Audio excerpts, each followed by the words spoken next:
tarde, liberais. Bem-vindos ao quarto Liberais à Margem, hoje com TAP, saúde e a qualidade ou a falta dela no debate do Orçamento de Estado para 2024. Eu sou o Mauro Santos. E eu sou a Lina Kolakova. Bem, vamos direto ao que interessa: aviões e o veto presidencial ao decreto de privatização da TAP. Lina, o que é que tens a dizer sobre isto?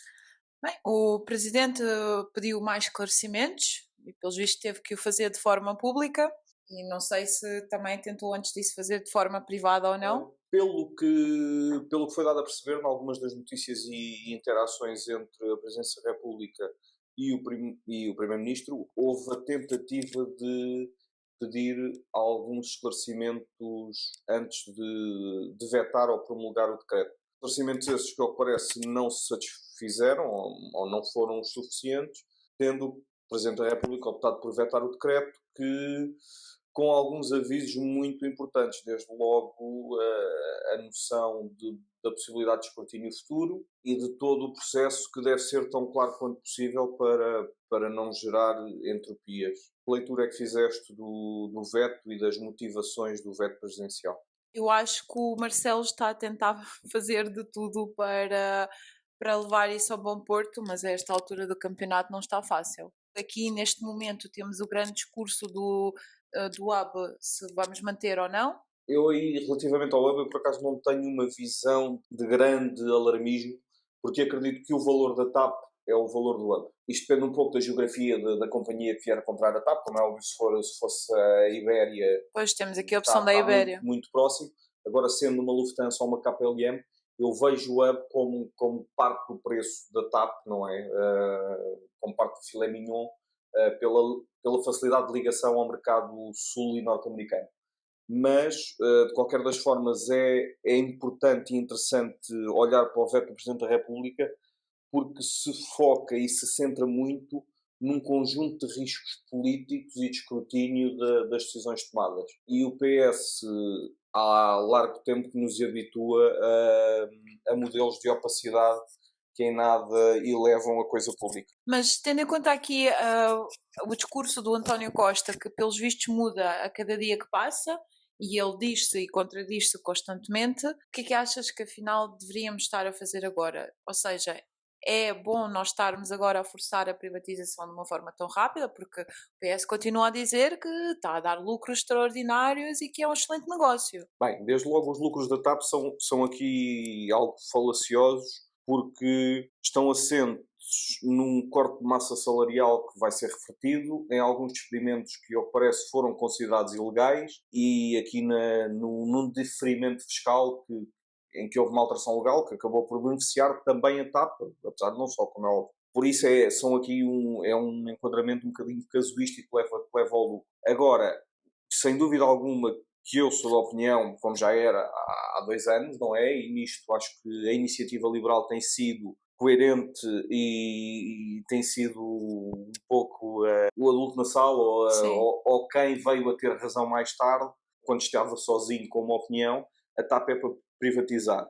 Já foi feito um market sounding e obviamente é o início de algo, são processos sempre muito demorados, isto implica sempre avaliações e reavaliações e análises muito profundas. É certo que a TAP não será vendida por mais do que 1,2 mil milhões. E, pelos vistos, para o António Costa nem é importante, tanto que ele veio esta semana dizer que o preço não é o fator decisivo para o negócio. Eu vi esse comentário do António Costa sem estranheza, porque isto é o abrir da porta à opinião pública para um mau negócio que vamos ter que fazer. Porque se incluirmos a SGPS no negócio da TAP, podemos chegar a um valor de mercado próximo de zero. Se incluirmos o buraco da SGPS. Por isso acho que pode ter sido aqui uma abertura para a desgraça que nos espera. E a desgraça que nos espera, no final de contas, pode ser algo muito parecido à EFASEC, onde colocámos 200 milhões de euros durante os últimos 2 anos, não é? A EFASEC custava ao Estado 10 milhões de euros por mês e que agora ficámos a saber que para poder vender por 15 vamos ter que gastar mais 160. Eu confesso que este ano eu celebrei à grande o Dia das Bruxas, porque para além de ter havido a discussão do Orçamento de Estado, dia 31, tivemos ainda a assinatura da venda da EFASEC. Não, com uma declaração do Ministro da Economia, que é o facto de ser um dia feliz para a economia portuguesa. Era aí que eu queria chegar, é que eu não quero ver estas pessoas no governo, como é óbvio, mas eu iria querer ter estas pessoas como amigos pessoais, porque esta capacidade incrível que eles têm de apresentar tudo o que acontece, mesmo que seja algo muito mau para o país e para os portugueses, apresentar como uma grande conquista, como algo inédito, incrível, positivo, excelente, eu acho que é uma competência muito boa, porque assim nada, não teria dias cinzentos na minha vida, e é surreal como após mais um negócio desastroso para este país, está bem que não se compara com a TAP, mas mesmo assim, o Medina consegue vir, comentar e dizer que é um dia feliz. O alinhamento da realidade é sempre um caminho possível para a felicidade, não é? E neste caso é disso que estamos a falar, quer dizer, gastou-se, se formos fazer contas, perto de 400 milhões de euros numa empresa para salvar, sobretudo, aqueles que eram os stakeholders. Tal como Natal. O que salvou foram os stakeholders, foram os acionistas que lá meteram dinheiro. Era interessante até perceber quem são e que contactos é que têm e quem é que iam ser os verdadeiros lesados, porque acabámos, para os proteger, estar a lesar todos os portugueses. Porque o know-how da IFASEC iria ser sempre absorvido por alguém. O mercado, o know-how, os slots e os aviões da TAP seriam absorvidos por alguém. E esta visão de repente, termos que despejar dinheiro público para safar meia dúzia de stakeholders é socialismo puro de compadrio capitalista com o dinheiro dos outros. Eu até nem sequer arriscava chamar isso socialismo, porque aqui nem sequer estamos. Tudo bem que existe a tese de que estamos a defender os postos de trabalho, mas eventualmente a empresa que vier substituir também iria precisar de trabalhadores. Portanto, aqui nem sequer é o bem das pessoas que está a ser colocado em primeiro lugar. E se defendem que digam isso às pessoas que tiveram que meter, cada português teve que contribuir para negócios desastrosos. A EFASEC emprega 2.000 pessoas e custava 10 milhões de euros por mês. 10 milhões a dividir por 2.000 pessoas dá 5 mil euros por mês. Sim. Ou seja, permitia pagar um subsídio de desemprego a cada um dos trabalhadores de 5 mil euros até que possivelmente o mercado os reabsorvesse, que era o que iria acontecer. Bem, para isso... Deixa-me só aqui acrescentar uma pequena nota em relação à EFASEC, que eu disse, o Medina, eu gostava que fosse o meu melhor amigo, porque eu acho que ele conseguiria manter-me aqui o espírito em cima sempre. Já o Marcelo Rebelo de Sousa, acho que eu tentava distanciar-me um pouco, porque o comentário que ele teve é que, bom, nem foi nem bom, nem mau, foi o que teve que ser e temos que aguentar. Bem, mas a questão é, Marcelo Rebelo de Sousa acaba por ter razão, porque depois da decisão que foi tomada, não há muito onde chegar. Isto é um pouco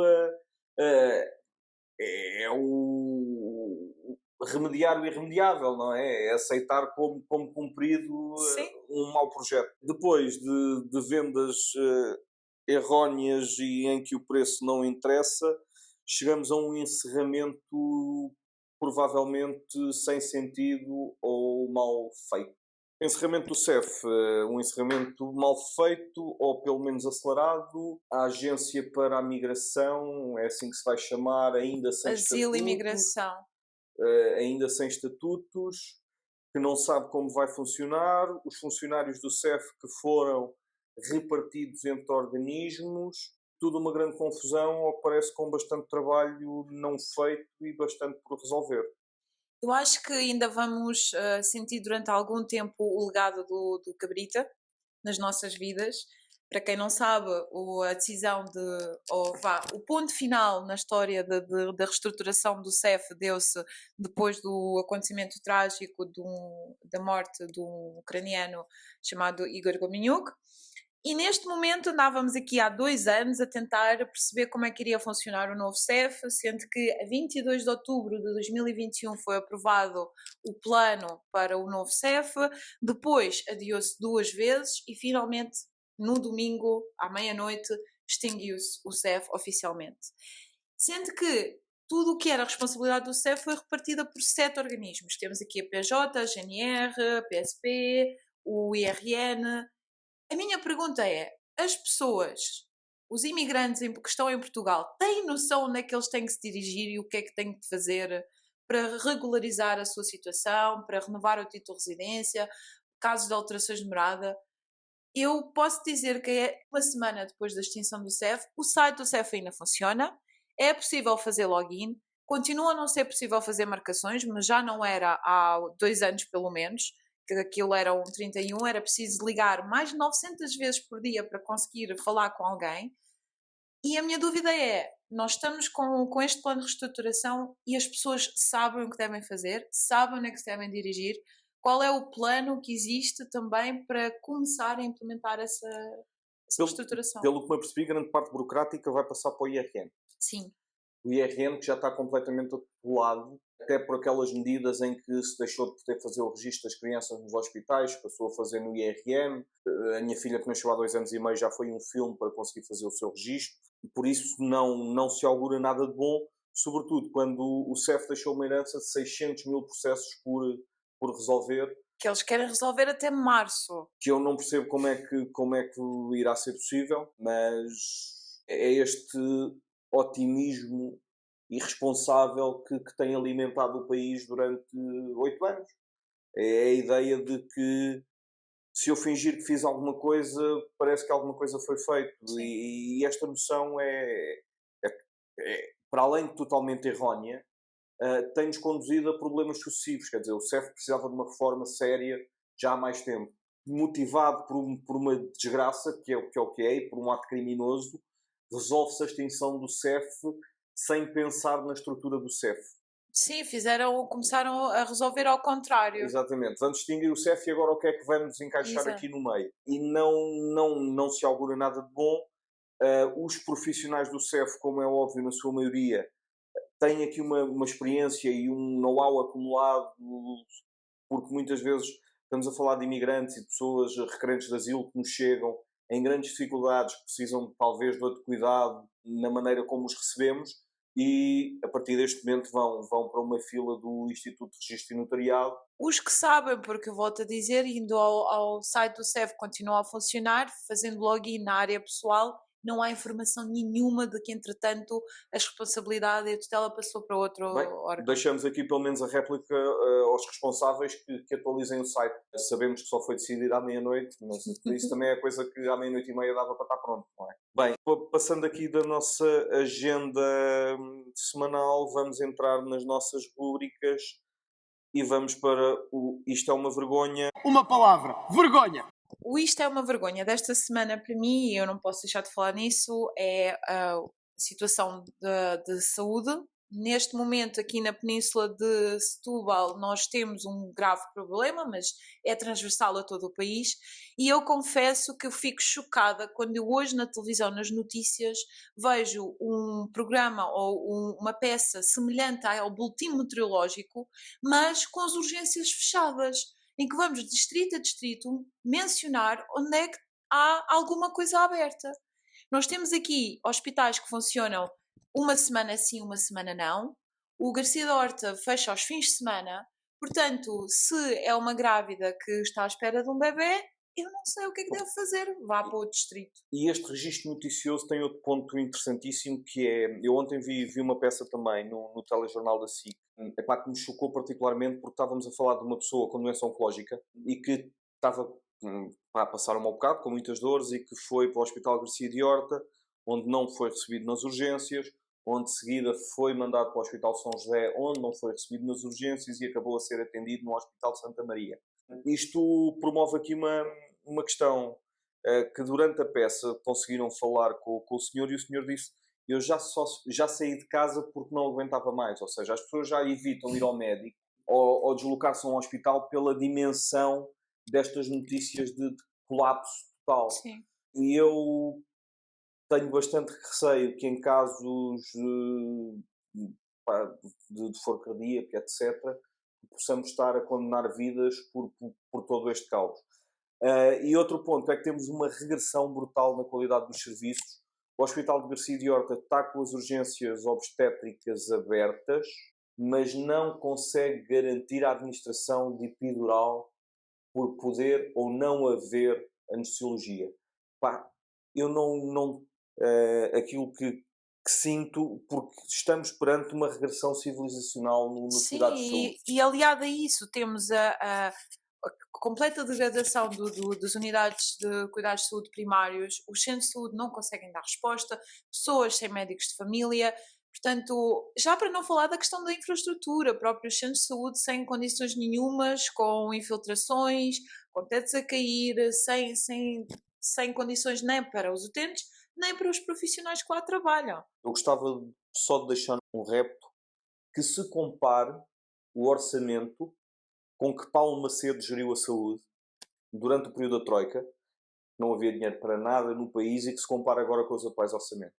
E lá está, nós temos ainda esta tarde os médicos também em reunião com o Ministro da Saúde, a tentar chegar a um consenso.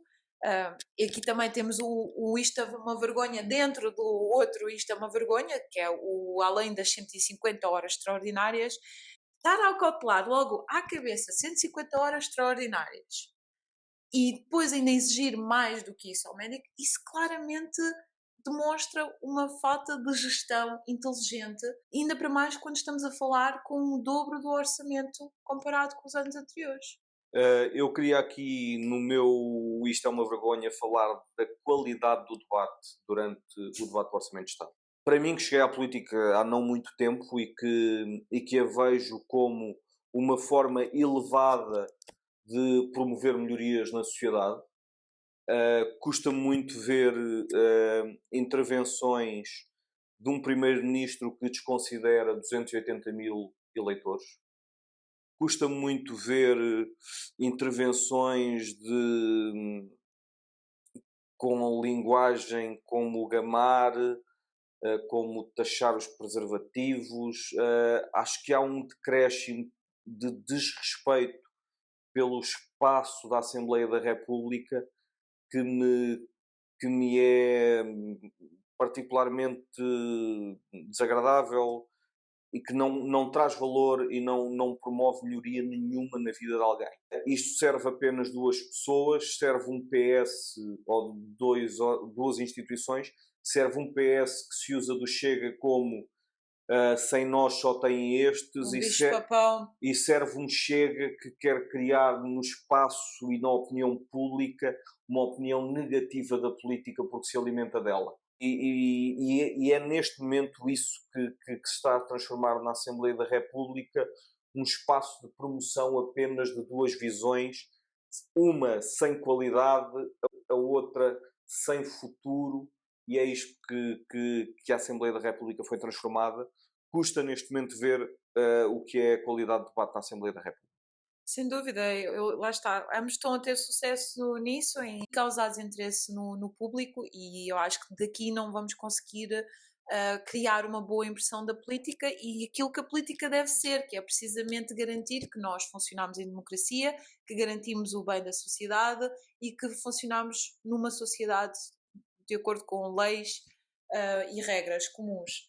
Com esse tipo de debate torna-se muito complicado, porque falámos da terceira mão, falámos de achicalhar uns e outros. Sim, e depois tens o pormenor, a pièce de résistance do debate do Orçamento de Estado, que é pôr João Galamba a fechar um debate orçamental, que é talvez o momento mais importante do ano na Assembleia da República, o debate do Orçamento, e colocar João Galamba a fechar o Orçamento de Estado única e exclusivamente para provocar o Presidente da República. Foi uma chapada de luva branca? É uma provocação baixa, mas pronto, nem é uma chapada de luva branca, é uma Galamba de repente dar um bom Ministro das Infraestruturas. Sim.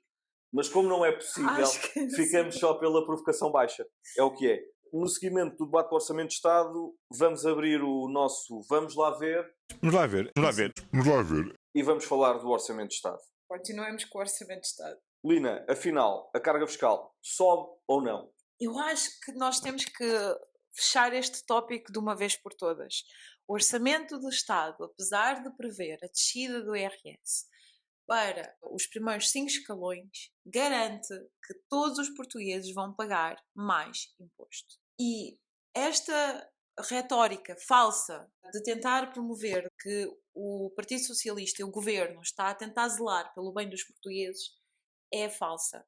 Porque, para além da questão do IUC, que tanto se falou, para além da questão de não se ter o IVA zero, para além de inúmeras questões e inúmeros impostos, nós estamos mesmo a taxar, e acho que eu estive a ver dados, é um crescimento de 9%, se não me engano. Eu por acaso queria aproveitar aqui um tópico por causa do IVA. Eu não sei se concordo totalmente com a medida do IVA zero, acho que é uma medida para tempos pontuais, mas neste momento e com a inflação que tivemos nos últimos 2 anos, era possível fazer uma revisão em baixa das taxas de IVA na sua generalidade. Nós na Troika houve uma subida da taxa máxima de IVA de 21 para 23, Sim. que neste momento era totalmente acomodável a sua reversão. Exatamente. E alimentava a retórica falsa de virarmos a página da austeridade. Quer dizer, todos os tópicos de receita fiscal que existiram durante o período da Troika não foram, na sua grande maioria, revertidos. O que houve foi usar desse dinheiro para ir fazendo um lançar de bodo aos pobres para os alimentar. E os números não mentem, porque nós temos cerca de 1,5 mil milhões de redução em receita de IRS, mas temos um aumento de 2,7 mil milhões de euros em impostos indiretos. Isto dá um saldo positivo, se eu não me engano, de 1,2 mil milhões de euros. Exatamente, e lá está, nós estamos a falar da redução de IRS para os primeiros escalões, mas 45% dos portugueses não pagam IRS. Qual é a vantagem que eles estão a obter, tendo em conta que o IUC dos carros mais antigos está a aumentar, tendo em conta que estão a terminar com o IVA zero? Qual é a redução, de facto, que eles estão a obter? Nenhuma. Portanto, esta retórica tem que ser desmontada. Relativamente ao meu vamos lá ver, eu gostaria de falar sobre uma notícia que saiu há algumas semanas em que houve uma redução do número de portugueses em risco de pobreza. Ora bem, como é que é calculado o facto de uma pessoa estar ou não em risco de pobreza? São as pessoas que recebem menos do que 60% da mediana salarial do país. E pasme-se, algumas dessas pessoas saíram da situação de pobreza porque a mediana salarial desceu cerca de 75 euros. Ou seja, elas continuam a receber o mesmo, mas como a mediana baixou, elas deixaram de estar em risco de pobreza. E analisando estes dados é muito interessante porque nós temos uma média salarial que subiu umas pinguinhas, Sim. mas a mediana reduziu e depois temos muitos dos percentis em que realmente houve decréscimo. Até ao percentil 30, ou seja, aos 3 percentis mais baixos, houve uma ligeira subida no valor do rendimento. Da mediana e depois do percentil 40 para cima, houve perda salarial em todos estes percentis. Isto basicamente é dizer que tu já não és tão pobre porque o teu vizinho está a passar um bocadinho pior. Basicamente é isto que se passou e que vimos alimentado por alguns excelsos socialistas do Twitter que não convivem depois bem com os números. A estatística, infelizmente, é uma ciência imperfeita e vemos o PS a fazer jogo com os números da forma como lhes apetece. O PS é a mais hábil instituição a fazer marketing político e a surfar a pouca literacia da população portuguesa. Portanto, eu acho que aqui posso citar o ministro Medina, dizendo: é um dia feliz. Até daqui a 15 dias. Protejam-se da chuva.